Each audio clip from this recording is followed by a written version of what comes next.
We got a call from a guy named Carter Edwards, the president of one of the motorcycle clubs, Pete said from the doorway. He wants you to contact some of their members who have passed away. Accidents? Unusual circumstances? He didn't say, Pete replied, but he seemed really nervous, like it was a big deal to him. Fine, go ahead and set something up. I'm intrigued. Few things involving the dead constituted a true emergency that couldn't wait. Simon had a hunch that the request was more than it seemed, and he had learned to go with his intuition. He asked to talk to you as soon as possible. You have an open spot marked office this morning. Can you meet with him then? Pete asked. Yeah, this time. Don't want to make a habit of it. I'll let him know, Pete said. Did you get the name of the club? Pete handed him a sheet from the phone notepad. They're the Low Rangers. I looked them up. His number and the club website are on the paper. Already did a little checking. From what I found, back in the 80s, they were quite a wild bunch. Got in trouble with the law, raised some hell, were the bad boys of the Grand Strand. Then they went straight, after some of their members died in rumbles or went to prison. Pete went on. Now they do charity fundraisers, holiday food bank drives, help out at senior centers, and volunteer to rehabilitate rescue dogs. Vic could probably tell you more. Simon thought through what Pete said because his sixth sense pinged.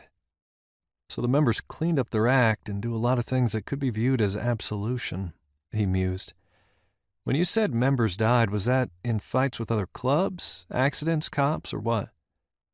Pete leaned against the counter. It depends on who wrote the story. All those have been mentioned, especially in the early days, but one article claimed that the Low Rangers allegedly made a deal with something back in the day to save the club members from dying in a gang war. The price has been one life a year ever since. Simon raised his eyebrows. 1 life a year? For how long? Since the 80s, Pete replied. So, of course, I had to verify, and I found a list of names and dates. They all check out as being real people, real club members, and really dead, or rather missing and presumed dead. Cause of death? Vanished without a trace. Never seen again.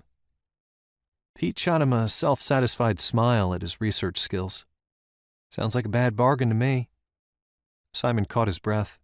That matches a lot of dangerous stories. Demon deal, wild hunt. Those came to mind. 40-some people gone missing? Maybe dead? Why does anyone join the club?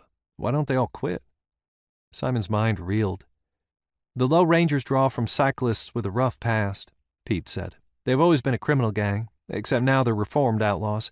All of them have done jail time. They aren't choir boys, but they're also not looking for trouble anymore. I guess people join to make up for their past. The legends say that the peace agreement forged by the Rangers is why there hasn't been a gang war since then in Myrtle Beach.